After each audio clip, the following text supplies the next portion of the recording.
ভোক্তা পর্যায়ে এলপি গ্যাসের নতুন মূল্য নির্ধারণ করেছে নিয়ন্ত্রক সংস্থা Bangladesh energy regulatory commission. 12 KG LPG সিলিন্ডারের দাম 39 টাকা কমিয়ে 1366 টাকা নির্ধারণ করা হয়েছে। বুধবার 2 জুলাই দাম কমানোর নতুন ঘোষণা দিয়েছে Bangladesh energy regulatory commission BERC. বুধবার সন্ধ্যা 6টা থেকে নতুন এই দাম কার্যকর হবে বলে জানিয়েছে সংস্থাটি।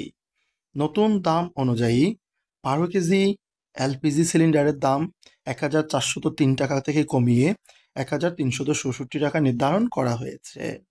একই সঙ্গে আজ অটো গ্যাসেরও দাম কমিয়েছে সংস্থাটি।